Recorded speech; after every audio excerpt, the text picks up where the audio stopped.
선하게 우리의 마음도 평안해지고 바깥에 걷는 것만 해도 모든 하나님이 지으신 만물이 아름다워 보이는 이런 날들이 계속되었으면 좋겠습니다. 그러나 혹 그런 날이 지속되지 않는다라고 할지라도 우리의 마음만은 그로 인하여 늘 천국과 같은 그 화창함이 가득하는 은혜가 우리 가운데 있기를 주님의 이름으로 축원합니다.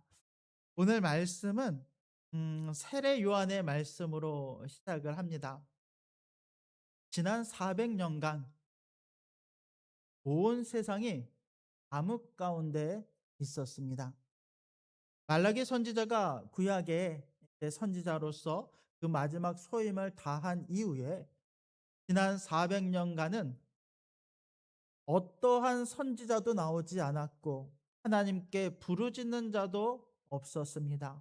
물론 유대인들은 그 400년의 시간 동안 계속해서 자신의 삶을 살아왔고 부작부작 자신들의 어떤 이 주어진 삶을 나름대로 열심히 살아왔고 그 안에 율법을 세우고 무엇인가 하고 있다라고 생각했지만 영적으로 그 400년은 완전한 암흑의 기간이었습니다.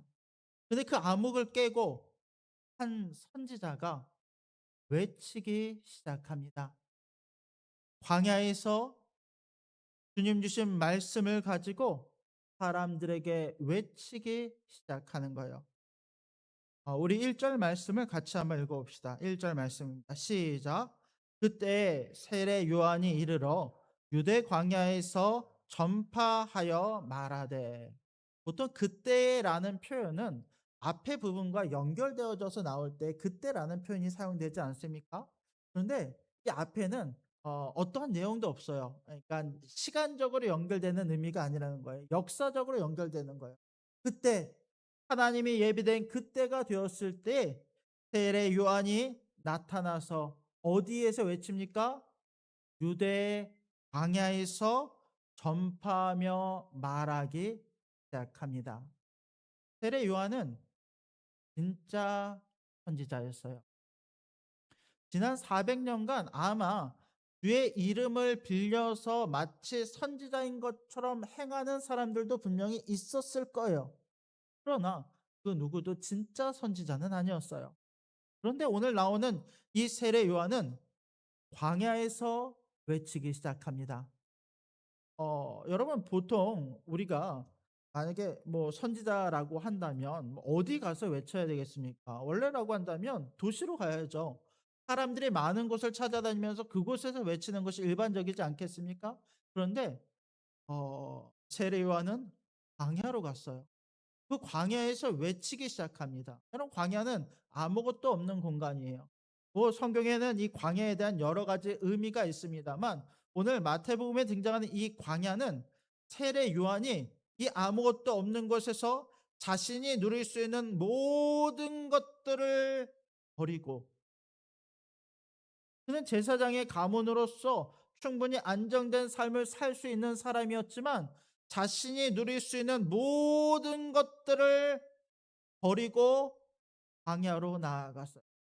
나의 집, 나의 차, 내가 안전히 거할 모든 그늘을 다 내려놓고 오직 광야로 갔다라는 거예요. 성경은 이런 요한에 대해서 뭐라 이야기하냐면 4절 말씀을 같이 볼까요? 4절입니다. 시작. 이 요한은 낙타털 옷을 입고 허리에 가죽띠를 띠고 음식은 메뚜기와 석청이었더라. 오늘날 많은 목회자들이 안정된 목회를 꿈꿉니다. 제 안에도 그런 욕심들이 있는 것 같아요. 안정된 가정, 안정된 집, 안정된 삶 속에서 모든 것을 누리면서 목회를 하고 주의 일을 감당하기 원합니다. 우리 성도님들도 마찬가지일 거예요. 그러나 세례 요한은 진짜 선지자였어요. 광야로 가서 메뚜기와 석청을 먹으며 내 모든 삶을 완전히 버리고 포기하고 오직 주님께서 맡기신 그 소명의 일을 광야에서 행하기 시작했다라는 것입니다. 그는 이렇게 외칩니다. 우리 2절 말씀 같이 한번 읽어볼까요? 2절입니다. 시작. 회개하라 천국이 가까이 왔느니라 하였으니. 그가 전한 외침은 다른 특별한 메시지가 아니었어요. 너희가 회개하라. 천국이 가까이 왔다라고 하는 메시지였어요. 그리고 이런 이렇게 외치는 세례 요한에 대해서 3 절을 보면 뭐라고 이야기하냐면 이와 같은 일이 세례 요한이 갑자기 깨고 갑자기 그가 지혜롭고 갑자기 뭐 어떤 특별한 사람이어서 자신의 어떤 이 의욕을 가지고 전한 것이 아니라 오래전에 예언되었던 일들이 비로소 성취되기 위해서 세례 요한이 지금 등장했다라고 성경은 말씀하고 있다는 거예요. 여러분 구약은요. 계속해서 이 마태복음은요. 계속해서 구약의 말씀을 인용해요. 그리고 갑자기 모든 것이 아니라 하나님의 철저한 계획 속에서 이 모든 것이 완벽한 하나님의 뜻 가운데 하나씩 하나씩 이루어지고 있음을 우리 가운데 보여주고 있다는 거예요. 세례 요한도 마찬가지입니다. 그는 선지자 이사야를 통하여 말씀하신 자라. 이사야 시대에 이미 세례 요한에 대한 예언이 있었다는 거예요. 그러면서 봅시다. 광야에 외치는 자의 소리가 있어 이르되, 그가 왜 광야로 나가는지 여기 나오는 거예요. 자신을 버리고 포기하기 위해서였지만 그러나 더 크게는 하나님의 뜻과 계획 가운데 그가 광야로 나가 외치기 시작하였다. 이르되 너희는 주의 길을 준비하라. 주의 길을 예비하라. 그가 오실 길을 곧게 하라라고 외치기 시작합니다. 이 말은 이제 그 하나님의 정하신 때가 되어서 외치는 자의 소리가 있고 그 외치는 자의 소리에 이어서 누가 오신다는 거예요? 메시아가 오신다는 거예요. 구약에 예언된 그 일을 하실 그분이 우리 가운데 오신다는 거예요. 그렇게 세례 요한이 외치는 것은 앞으로 오실 주의 길, 그 주를 위해서 그 길을 우리가 예비하라라고 우리 가운데 선포하고 있다라는 것입니다. 여러분 군대 생활을 하신 우리 남자분들은 아시겠지만 군대에 한 번씩 그 장성들이 방문을 할 때가 있어요. 이 장성들이 군대에 방문을 하면 군대는 비상에 걸립니다. 뭐 한 달 전부터 뭐 적게는 일 주일 전부터 그 외부 장성을 맞이하기 위해서 온갖 정비란 정비는 다 해요. 이 그 길가에 난 잡초들을 다 뽑고요. 길을 다시 정비하고요. 심지어는 이 사단장이나 장성들이 들어오지도 않을 내무반과 뭐 어떤 식당과 이런 사소한 곳곳마다 하나씩 삐까번쩍 닦고 먼지를 털어내고 하면서 그 모든 이 준비와 예비를 하는 것을 우리가 보게 됩니다. 고대에도 마찬가지였어요. 고대에 왕이 온다라고 한다면 왕이 오기 전에 전령들이 먼저 가요. 그리고 그 전령들이 그 지역의 관리들과 먼저 해서 왕이 올 만한 그 모든 길들을 닦고, 오늘날처럼 아스팔트가 있는 게 아니잖아요.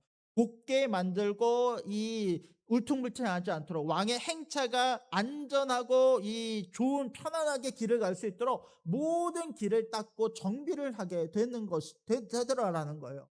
근데 지금 오시는 왕은 그냥 왕이 아니에요. 완전한 왕, 우리를 구원하실 그 왕이 오시는 거예요. 그렇다면 그 왕이 오실 때 우리는 그 길을 어떻게 해야겠습니까? 우리가 병사가 되어서 잡초 뽑고 이 정도가 아니라 정말 이 땅을 구원하기 위해 오시는 그 완전한 왕을 맞이하기 위해서 우리는 할 수 있는 모든 것들을 다하여 그분이 오실 길을 예비해야 된다라는 것입니다. 그러면서 오늘 성경의 세례 요한은 그 길을 예비하는 방법에 대해서 뭐라고 이야기하면 2절에 나오는 말씀이 2절의 말씀을 중심으로 살펴볼 텐데 2절 다시 한번 띄워보세요. 그 길을 곧게 하기 위해서 우리가 무엇을 해야 되는가? 자, 2절 말씀 같이 한번 읽어봅시다. 시작. 회개하라 천국이 가까이 왔느니라 하였으니. 먼저 우리가 해야 될 것은 회개하는 거예요. 우리는 예수님이 오신다고 해서 지금 우리가 뭐 집을 깨끗하게 청소를 하거나 교회를 대청소를 하거나 그런 게 아니잖아요. 예수님이 오시기 위해서 그 예수님을 맞이할 신부된 우리는 제일 먼저 해야 되는 것은 뭐냐면 우리의 모든 영과 육을 거룩하게 유지하는 거예요. 그분을 맞아야 나의 이 신랑으로 맞이할 준비를 하는 거예요. 그것이 바로 회개하라라고 하는 첫 번째 이 세례 요한의 외침이었다라는 것입니다. 그런데 여러분, 이 회개하라는 외침에 대해서 특별히 모든 유대인들에게 이 말씀을 선포하고 있기는 하지만, 그러나 오늘 이 말씀을 보면 좀 더 구체적으로 이렇게 명확하게 지목하면서 야 너희가 회개해야 돼라고 강력하게 지탄하는 사람들이 있었어요. 어떤 사람들이었냐면, 자 보십시오. 자, 세례 요한이 광야에서 진실된 선지자를 외치기 시작했을 때 5절을 보았더니 예루살렘과 온 유대와 요단강 사방에서 다 세례 요한에게 나와요. 진실된 선지자가 있는 곳에, 신기합니다, 이렇게 직설적으로 외치면 사람들이 더 안 모이고 떠나갈 것 같은데, 오히려 진리를 선포하기 시작했을 때 사람들이 오히려 광야로 와서 이 세례 요한의 메시지를 들으려고 하고, 세례 요한의 삶을 통해서 그 모든 사람들이 돌아오는, 회개하고 돌아오는 역사가 일어나는 거예요. 그런데 이렇게 오는 사람들 중에서, 자 7절을 보았더니 이와 같은 사람들도 있었다는 거예요. 7절 말씀 같이 한번 읽어봅시다. 시작. 요한이 많은 바리새인들과 사두개인들이 세례 베푸는 대로 오는 것을 보고 이르되, 독사의 자식들아, 누가 너희를 가르쳐 임박한 진노를 피하라 하더냐. 많은 바리새인들과 사두개인들도 그 자리에 모였어요. 근데 여러분, 이 사람들이 세례 요한의 이 회개하라라는 말씀을 듣고 회개하기 위해서 그곳에 모였을까요? 아니에요.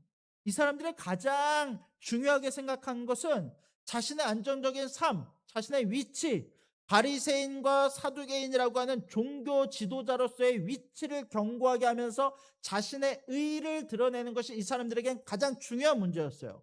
그런데 세례 요한이 광야에서 외치기 시작하고 사람들이 거기에 모인다라고 하는 소식을 들었을 때 이 사람들이 궁금한 거예요. 세례 요한이 뭐라 하는가 듣자, 뭐라 하는가 보자.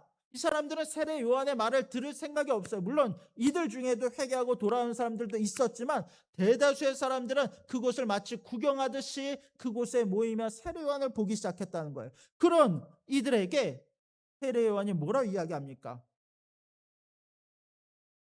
독사의 자식들아. 오늘 하루 말하면 욕설을 퍼붓고 있는 거예요. 이 악하고 더러운 자들아, 이 천벌받을 자들아. 사두개인과 이 바리새인들에게 그와 같이 외치고 있어요. 그 뭐라 이야기합니까? 누가 너희를 가르쳐 임박한 진노를 피하라 하더냐.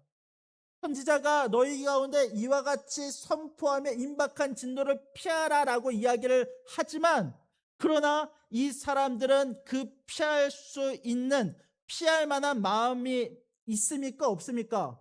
없어요. 결국 이 진노는 피하지 못하고 그들 가운데 임하게 될 것이다라고 이 약간의 조롱조로 섞어서 그 바리새인들과 사두개인들을 강하게 책망하고 있는 거예요.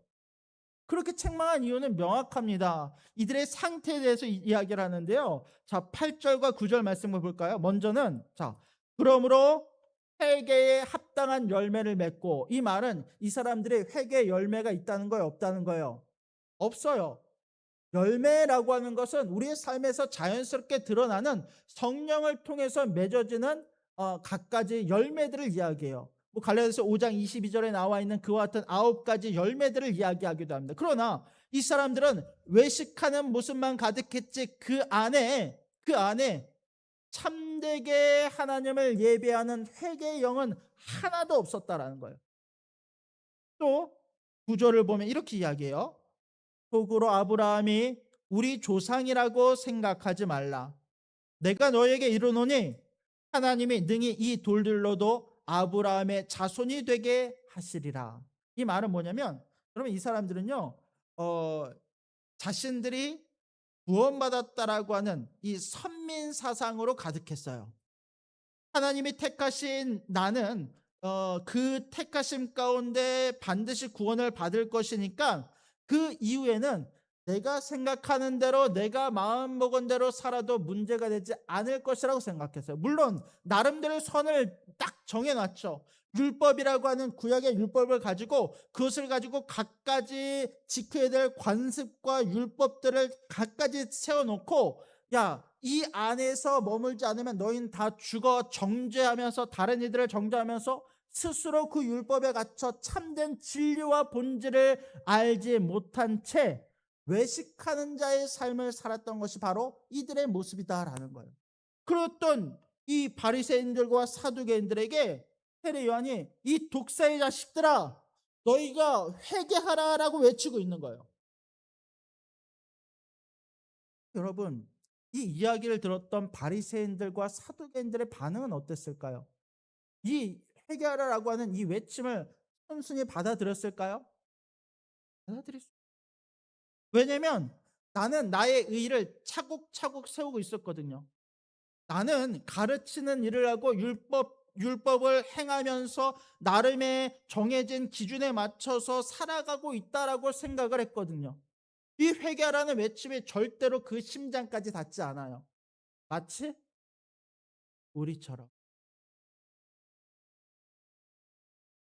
바리새인들과 사두개인들을 향한 이 외침은 사실 우리를 향한 외침이에요. 회개하라. 이 더러운 사람들아, 회개하라.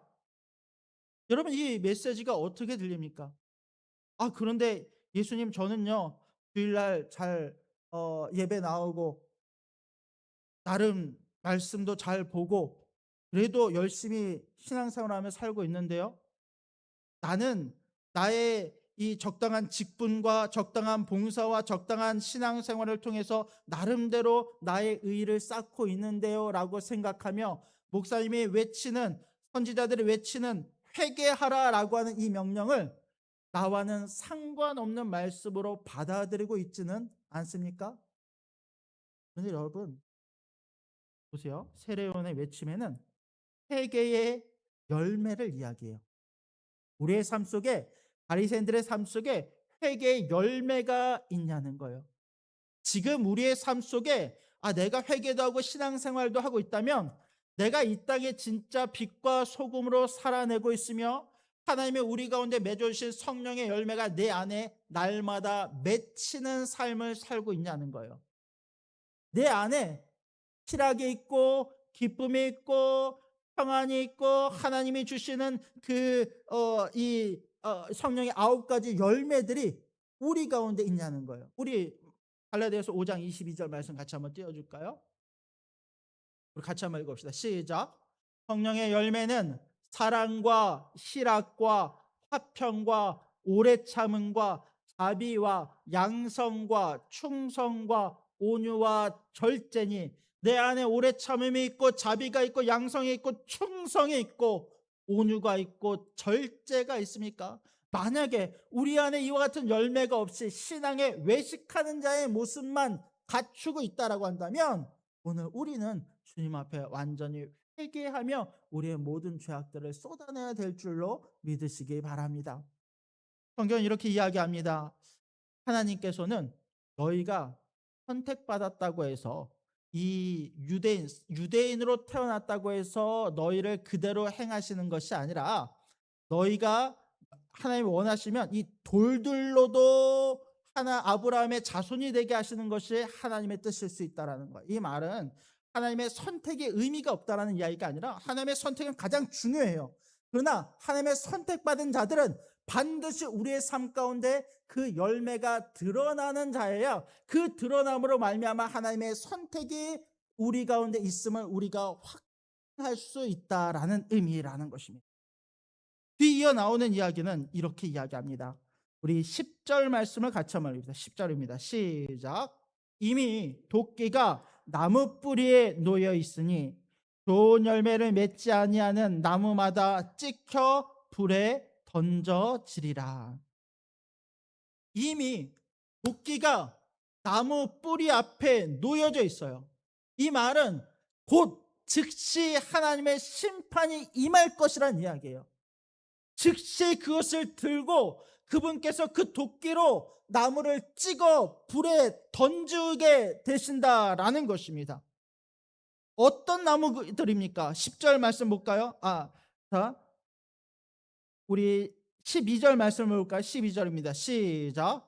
손에 키를 들고 자기의 타작마당을 정하게 하사 알곡은 모아 곳간에 들이고 쭉정이는 꺼지지 않는 불에 태우시리라.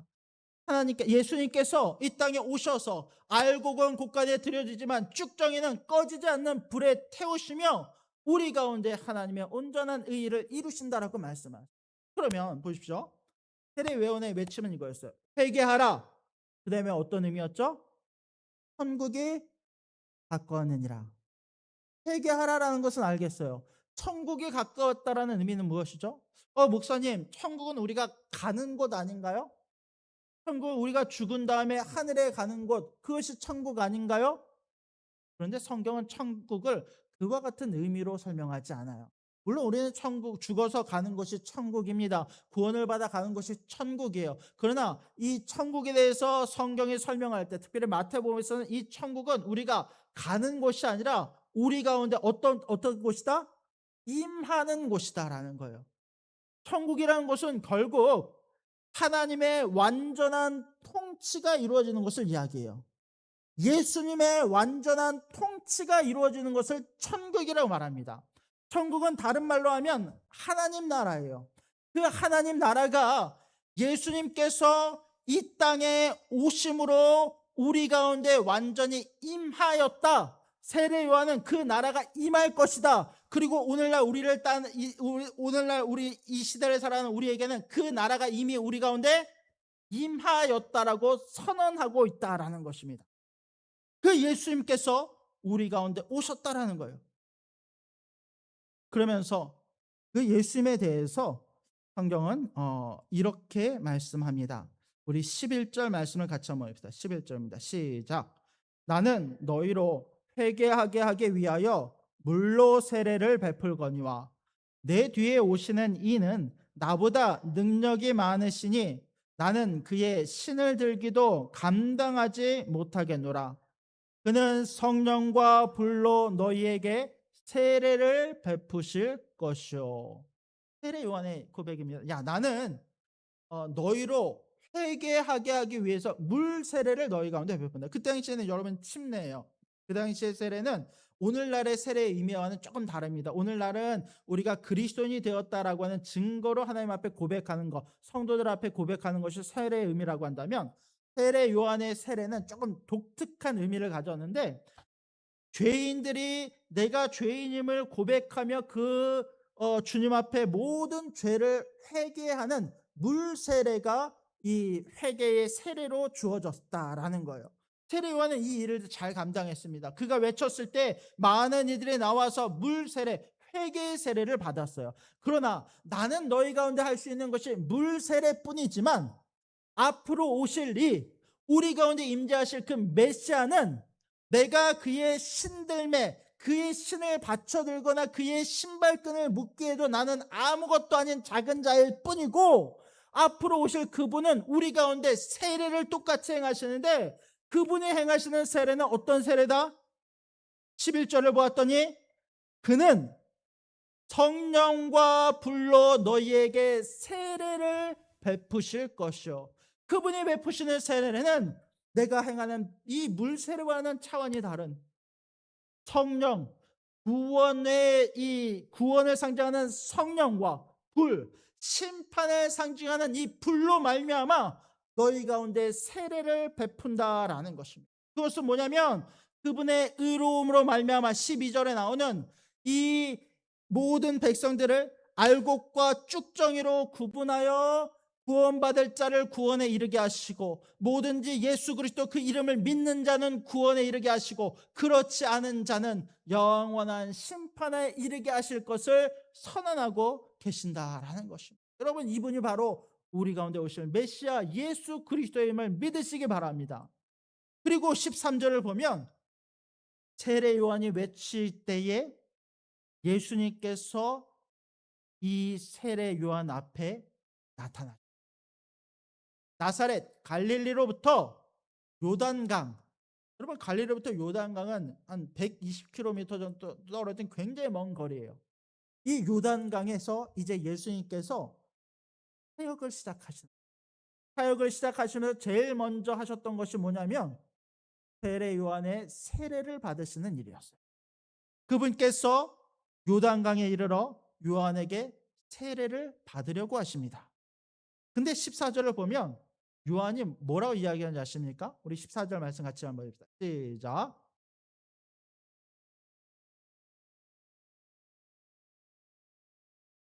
당신이 내게로 오시나이까. 아니, 내가 당신에게 가서 세례를 받아야 되는데 주님께서, 메시아께서 어찌하여 이곳에 오셔서 나에게 세례를 받으려고 하십니까? 요한이 말려요. 예수님, 그럴 수 없습니다. 그럴 수 없습니다. 그런데 15절을 보았더니 예수님께서 뭐라고 이야기하십니까? 같이 한번 읽어봅시다. 시작. 예수께서 대답하여 이르시되 이제 허락하라. 우리가 이와 같이 하여 모든 의를 이루는 것이 합당하니라 하시니 이에 요한이 허락하는지라. 여러분, 요한이 행했던 것은 물세례, 회개 세례였어요. 근데 여러분, 예수님께서 세례를 받으실 필요가 있습니까? 없습니까? 없어요. 왜? 예수님은 죄가 없으신 분이시기 때문에, 예수님은 성령으로 잉태하신 분이시기 때문에, 예수님은 완전한 분으로 이 땅에 오셔서 우리 인간과 같은 성정을 가지셨지만 죄가 없으신 분으로 우리의 모든 죄를 담당하실 분이시기 때문에 그분은 세례를 받으실 필요가 없어요. 그러나 오늘 그분이 세례를 받으시겠다고 말씀하신 이유는, 자, 15절을 보았더니 우리가 이와 같이 하여, 이것도 재밌죠? 내가 하여? 아니에요. 우리가 이와 같이 하여 모든 의를 이루는 것이 합당하기 때문이라는 거예요. 여러분, 이 의는 무엇을 이야기합니까? 하나님의 의를 이야기해요. 구원받지 못할 자를 구원에 이르게 하시는 하나님의 의를 이야기합니다. 예수님을 세례 받으실 필요가 없어요. 그러나 여러분, 예수님이 이 땅에 오신 이유는, 낮아지신 이유는, 가장 낮고 낮은 자로 이 땅에 오셔서 사람의 몸을 입으신 이유는 우리와 같은 사람이 되어서 우리의 모든 죄를 입으시고 우리와 연합하여서 우리의 모든 죄가를 담당하시는 하나님의 의를 이루시기 위해서 이 땅에 오셨다는 거예요. 여기서 이야기하는 이 세례는 그분이 죄가 사해지는 세례를 의미하는 것이 아니라 죄인이었던 우리와 같이 되사 우리와 연합함을 의미하는 그 의미의 세례를 받으셨다라는 거예요. 그로 말미암아 그분께서 우리와 같아지시고 이제 그분이 받으신 그 사명과 소명의 일들을 이 땅에서 감당하게 되시더라라는 것입니다. 그분께서 세례를 받으실 때 16절을 봤더니 놀라운 기적과 같은 일이 일어납니다. 우리 16절 말씀 같이 한번 읽읍시다. 시작. 예수께서 세례를 받으시고 곧 물에서 올라오실새 하늘이 열리고 하나님의 성령이 비둘기같이 내려 자기 위에 임하심을 보시더니, 자, 성자 예수님께서 세례를 받으셨어요. 그때 하늘이 열리고 하늘로부터 성령님께서, 우리 이제 가끔 비둘기라고 생각해요. 비둘기 같이, 이제 비둘기가 아닙니다. 성령이 비둘기같이 내려 온유함과 부드러움 가운데 완전히 임하시고, 17절 말씀을 봅시다. 하늘로부터 소리가 있어 말씀하시되 이는 내 사랑하는 아들이요 내 기뻐하는 자라 하시니라. 정부 하나님께서 하늘에서 소리를 내시며 이 예수님께서 내 아들이요 내 기뻐하는 내 사명을 온전히 완수할 나의 아들임심을 말씀하고 계신다. 이 장면에서, 첫 사역하신 이 장면에서 성자 예수님, 성부 하나님, 성령님께서 함께 이 모든 것들을 감당하고 계시는 것을 우리 가운데 보여주고 있다라는 거예요. 이제 하나님 나라가 이 땅 가운데, 우리는 나를 위해서 모든 죄를 담당하여 십자가에 죽으신 그 사랑을 경험하고 이제 예수님이 갖고 계신 그 의를 가져다가 나의 의로, 내 의가 아니라 예수님의 의를 내 안에 가지고 구원받을 수 있는 존재가 되었음을 믿으시기 바랍니다. 자, 이와 같이 구원받은 우리들도 이제 무엇을 해야 되는지 아십니까? 주의 길을 예비해야 돼요. 예수님이 이미 이 땅에 오셨는데요. 예수님이 이 땅에 오셨어요. 하나님 나라는 이미 우리 가운데 시작됐고 하나님의 통치는 우리 가운데 예수 그리스도의 이름으로 시작이 되었습니다. 그러나 이 하나님 나라가 완성되어지는, 그 통치가 완전해지는 그때는 언제입니까? 예수님께서 죽으시고 부활하시고 승천하신 이후에 다시 이 땅에 오시는 그날, 그 완전한 통치가 우리 가운데 이루어질 줄로 믿으시기 바랍니다. 우리는 예수님의 다시 오심을 소망하는 자들이에요. 이제 우리는요, 세례 요한이 외쳤던 것처럼 우리는 회개하며 천국에 갖고 왔음을 보며 주의 길을 예비하는 자들이 되어야 될 줄로 믿으시기 바랍니다. 이 땅에 다시 오실 그날을 소망하며 우리는 우리 삶 가운데 회개의 열매를 맺는 거예요. 쭉정이가 아니라, 가라지가 아니라 참된 결실된 열매가 되어서, 알곡이 되어서 하나님의 구원이 우리 가운데 임하기까지 그 모든 삶을 살아내는 우리가 되어야 될 줄로 믿습니다. 여러분, 이것이 암흑 가운데 있었던, 우리 가운데 있었던 선지자의 외침이고 우리 가운데 임하는 하나님의 놀라운 은혜인 줄로 믿으시기 바랍니다. 오늘 주신 이 말씀을 통하여서 내 안에 회개할 것들을 찾으며 다시 한번 그분의 의를 붙잡고 예수 그리스도와 동행하는 삶을 살아가는 저와 여러분들이 될 수 있기를 주님의 이름으로 간절히 부탁드립니다. 아멘. 기도하겠습니다. 하나님 감사합니다. 아무것도 아닌 우리들을 사랑하여 주시고 놀라운 하나님의 은혜를 우리 가운데 베푸사 구원받을 자격이 없는 우리들을 강권하여 그 은혜를 부어주시고 구원의 자격을 허락하여 주심을 주님 너무도 감사드립니다. 이제 내가 그 의에 힘입어 구원받은 자가 되었사오니 이제 내가 기쁨 가운데 구원의 열매를 맺는 은혜를 허락하여 주시옵소서. 오래 참음과 인내와 자비와 충성과 양성과 기쁨과 실학이 내 안에 가득함으로 이 땅의 빛과 소금으로서의 삶을 살아내는 우리가 되게 하여 주시옵소서. 주님, 나는 연약하오니 나는 부족하오니 나를 붙잡아 주시고 나를 다시 일으켜 세워 주시옵소서. 넘어질지언정 포기하지 아니하고 그분의 구원을 굳게 붙잡고 믿음으로 나아가는 우리가 되게 하여 주시옵소서. 주님, 모든 것을 감사드리오며 오직 살아야만 하신 예수님의 이름으로 간절히 기도드립니다. 아멘. 우리 다 함께 찬송가